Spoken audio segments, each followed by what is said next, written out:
दोस्तों नमस्कार। दोस्तों इस वीडियो में आपका स्वागत करता हूं। दोस्तों इसमें हम बात करेंगे उन दुखी और परेशान लोगों के बारे में जो अपनी आदतों के कारण, अपनी थॉट प्रोसेस के कारण, अपनी ज़िंदगी में प्रॉब्लम्स लेकर के आते हैं और हमेशा दुखी रहते हैं, परेशान रहते हैं, तनाव में रहते हैं। तो मैं उन आदतों को यहाँ पे बताने की कोशिश करूँगा। डिटेल में मैं नहीं जाऊँगा। ये आदतें सबके अंदर होती है। कुछ हमारे पूर्वजों से, हमारे माता पिता से आती है, कुछ सोसाइटी से आती है जो हम जाने अनजाने में अपने जीवन में लेकर के आ जाते हैं और उनको प्रैक्टिस करने लगते हैं और बिना मतलब में जिंदगी हमारी बहुत तकलीफ में आ जाती है। तो एक एक करके मैं आपको बताऊंगा। आप भी यदि उस पर्टिकुलर थॉट प्रोसेस को या पर्टिकुलर उस आदत को अपने जीवन में अगर पाते हैं तो उस पर आप काम करें। मैंने भी, मेरी कुछ प्रॉब्लम्स थी पहले, सोचने की जो प्रॉब्लम्स थी, मैं एक पर्टिकुलर डायरेक्शन में सोचता था जो कि सच के ऊपर बेस नहीं थी। तो उन पे मैंने काम किया और ठीक किया है। कुछ अभी भी है जिन पर मैं काम करता रहता हूँ और कई बार मैं न चाहते हुए भी वो चीज़ कर जाता हूँ because of the thought process और वो हैबिट्स के कारण। तो मुझे उम्मीद है कि इससे आपके जीवन में मदद मिलेगी और आप जो दुखी होते हैं उन खास आदतों के कारण, तो दुखी आप नहीं हो पाएंगे। तो मैं बात करता हूँ। दोस्तों एक है पीछे अतीत में उलझे रहना। ये एक बहुत बड़ी प्रॉब्लम है। इससे कोई फायदा नहीं मिलता। आप जानते हैं कि कितना भी आप कुछ भी कर लो, पास्ट को आप नहीं बदल सकते।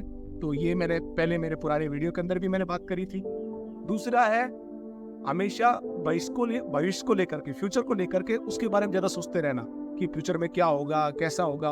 उसमें बहुत ज्यादा ग्रसित तो उस चीज से हो जाते हैं कि प्रेजेंट में क्या होगा, उस पर हमें ध्यान देना चाहिए। जो प्रॉब्लम है या आदत है वो हमारी सोसाइटी से ज्यादा आती है।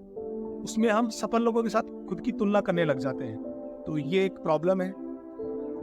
अगली है हर किसी से दोस्ती करते रहना। किसी से भी दोस्ती कर ली तो ऐसा आपको नहीं करना है। उसकी बहुत सारी प्रॉब्लम्स आती हैं, आप अच्छे से समझ सकते हैं। बदलाव से डरना और इससे दूर भागना, ये भी एक आदत है जो धीरे धीरे एज के साथ बढ़ती चली जाती है।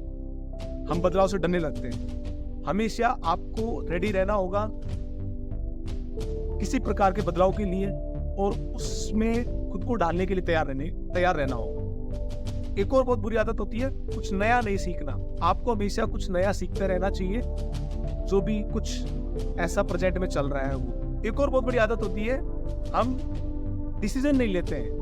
कोई भी प्रॉब्लम है आपके जीवन में तो उसको हम टालते रहते हैं और किसी भी निर्णय पर नहीं पहुंचते हैं। हम सोचते रहते हैं कि उसको चलता रहता है। हमको या तो कोई चीज करनी है या नहीं करनी है। वो आपको डिसीजन बहुत जरूरी है ताकि आपके जीवन के अंदर क्लियरिटी आए।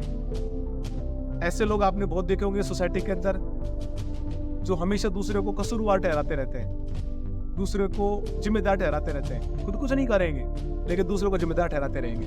तो अगर ये आदत आपके अंदर है तो ये आपको नहीं करना। एक और आदत होती है जो ज्यादातर लोगों में पाई जाती है। छोटी छोटी बातों को, जो छोटे मुद्दे होते हैं उनको बहुत बड़ी परेशानी बदल देते हैं। जैसे कि मसलन उदाहरण के तौर पे आप बाजार में गए, किसी ने आपकी बाइक को थोड़ा सा टच कर दिया, छोटी सी बात है, आप मुस्कुरा करके भी उस बात को वहीं खत्म कर सकते हैं, लेकिन उस बात को बहुत बड़ी आप लेकर के चले जाएंगे, उसके साथ मारपीट हो गई, आप थाने में चले गए। तो इस प्रकार से छोटी चीजों को बड़ी परेशानी में नहीं बदलना है। एक और है लोग खुद का रेस्पेक्ट नहीं करते हैं। तो यदि आप खुद की रेस्पेक्ट नहीं करोगे तो दूसरों से तो क्या आप अपेक्षा रखोगे। दोस्तों दुखी और परेशान लोगों की एक और समस्या रहती है, वो समस्याओं का समाधान नहीं निकालते हैं बल्कि दूसरों को हमेशा जिम्मेदार ठहराते रहते हैं और दूसरे के लिए कैसे कहते हैं कि उन्होंने ये नहीं किया, वो नहीं किया। तो हमेशा आपको समाधान निकालने के बारे में सोचना चाहिए। और दोस्तों एक और बात है, दुखी और जो परेशान जो लोग रहते हैं ना, वो कभी भी दूसरों को मदद नहीं करने देते अपनी। हमेशा उनके अंदर एक ईगो रहता है। तो यदि कोई आपकी मदद करना चाहता है तो उसको मदद करने दीजिए ताकि आपके जीवन और आसान हो जाए।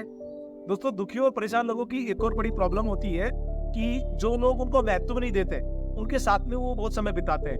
एक्चुअली ये मेरे साथ भी था, तो मैंने इसको धीरे धीरे ठीक किया है।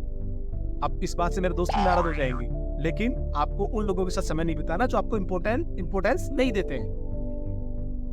ऐसे लोग जो दुखी होते रहते हैं, ज्यादातर परेशान रहते हैं, वो क्या है, चीजों को काबू करने की कोशिश करते हैं। और जो चीजें काबू में नहीं हो सकती उनके बारे में सोच करके परेशान होते रहते हैं। तो इस बात को समझ लेना कि कुछ चीजें हमारे काबू में हो सकती है, कुछ चीजें नहीं हो सकती। तो जो आप कर सकते हैं वो करिए, और जो चीजें आपके कंट्रोल में नहीं है उसके बारे में ज्यादा टेंशन नहीं आपको लेना है। दुखी और परेशान लोग ज्यादातर समय गुस्से में रहते हैं और दूसरों को माफ भी नहीं करते हैं। तो जिंदगी में बहुत कम छोटी सी जिंदगी है, तो गुस्से को थूकिए आप और लोगों को माफ करना सीखिए और अच्छी जिंदगी जिए। ऐसे लोगों की एक और आदत तो होती है, खुद को हमेशा सही समझते हैं और दूसरों को समझने का बिल्कुल भी प्रयास नहीं करते। दोस्तों मैं बता रहा हूँ, ज्यादातर वक्त हम गलत होते हैं। हमेशा दूसरे के स्टैंड पॉइंट को भी समझने का कोशिश हमें करना चाहिए और खुद को हमेशा सही नहीं समझना चाहिए।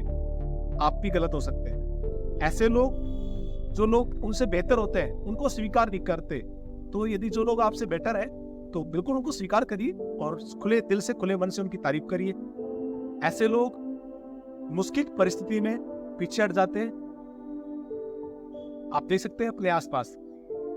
दोस्तों अभी जो मैं बात बता रहा हूं यह सबके लिए लागू होती है, मेरे लिए भी, आपके लिए भी। आप इससे रिलेट भी कर सकते हैं। हम सोचते हैं कि 8 घंटे से कम सोना ठीक है, इतना ही पर्याप्त है, लेकिन यह हमारे जीवन को बहुत बड़े स्तर पर प्रभावित करता है। तो 8 घंटे से यदि आप कम नींद लेते हैं तो निश्चित मानिए आपके जीवन में प्रॉब्लम्स रहेंगी। आप पूरा दिन खुशी से नहीं जी पाएंगे, उस जोश और जुनून आपके अंदर नहीं रहेगा। मेरे साथ भी ऐसा था, लेकिन धीरे धीरे मैंने उसको चेंज किया है। अभी भी मैं उस पर काम कर रहा हूँ और अपने सोने का जो टाइम है कम से कम 7 से 8 घंटे के बीच में करने का भरपूर कोशिश करता हूँ मैं। तो आप भी इसको बदल सकते हैं और अपना जो दिन है उसको पूरा जीवंत बना सकते हैं। दोस्तों दुखी और परेशान लोग खुद के साथ समय बिल्कुल नहीं बिताते हैं, तो कम से कम आधा घंटा 1 घंटा जरूर अपने साथ में आपको बिताना चाहिए। दोस्तों एक और बहुत कॉमन प्रॉब्लम होती है जो अधिकतर लोगों के अंदर मिलती है, उसके कारण से वो लोग बहुत ज़्यादा सफ़र करते हैं। एक्चुअली मेरे अंदर भी ये प्रॉब्लम थी, अभी भी है, मैं कोशिश कर रहा हूँ उसको ठीक करने की। वो है इनकार नहीं कर पाना। हम मना नहीं कर पाते। सोसाइटी में नाते रिश्तेदार हैं, हमारे जान पहचान वाले हैं, यदि आप कोई चीज़ देने के लिए असमर्थ है या किसी पर्टिकुलर कोई कॉन्टेक्स्ट में आप अनकंफर्टेबल फील कर रहे हैं, तो आप बिल्कुल साफ मना कर सकते हैं। दोस्तों दुखी और परेशान लोग कभी भी खुद की समझ को क्वेश्चन नहीं करते हैं। वो ऐसा कभी नहीं सोचते कि वो भी गलत हो सकते हैं। तो हमेशा खुद की समझ को क्वेश्चन जरूर करिए, क्योंकि आप भी गलत हो सकते हो। दोस्तों दुखी और परेशान लोग अपनी फैमिली के साथ समय नहीं बिताते हैं, तो ये भी एक उनका दुखी और परेशान होने का कारण है। हाँ, और हमको भी ऐसा लगता है शायद कि उससे क्या फायदा होगा, लेकिन मैं आपसे कह रहा हूँ, मेरे एक्सपीरियंस के आधार पर कह रहा हूँ कि फैमिली को जरूर वक्त दीजिए, आपके जीवन में खुशहाली आएगी। दोस्तों दुखी और जो परेशान लोग हैं वो निर्णय नहीं ले पाते हैं, तो ये भी उनकी एक परेशानी का कारण बनता है। दुखी और जो परेशान लोग होते हैं जैसा सोचते हैं वैसा वो कहते नहीं है, और जो कहते हैं उसमें विश्वास नहीं करते हैं। और ऐसे जो लोग होते हैं वो हमेशा दूसरे लोगों को अपने बारे में गलत सोच रखने के लिए उत्तेजित करते रहते हैं। तो ये भी ऐसे बेवकूफ लोगों की निशानी होती है। दोस्तों मैंने आपको कुछ आदतें, कुछ सोचने का तरीका बताया है जिनको लोग जाने अनजाने में अपने जीवन में प्रैक्टिस करके दुखी होते रहते हैं। दोस्तों आपके पास में क्या है, आप कहाँ रहते हैं, आप क्या कर रहे हैं, इनसे आपकी खुशी या आपका दुख होना डिसाइड नहीं होता है। ये एक्चुअली आपके सोचने के ऊपर निर्भर करता है। तो जो मैंने आपको बताया, या आप भी कुछ और एक्सप्लोर कर सकते हैं, और जो गलत तरीके हैं सोचने के या गलत तरीके से आप अपनी जो प्रॉब्लम्स को डील करते हैं उनसे बच करके आप अपने जीवन में खुशियाँ हासिल कर सकते हैं और दूसरी डायरेक्शन में चल सकते हैं। वहाँ पे आपको खुशियाँ खुद ब खुद मिलती जाएंगी। मुझे उम्मीद है कि आपको ये वीडियो पसंद आई होगी। मिलते हैं आपसे अगली वीडियो में।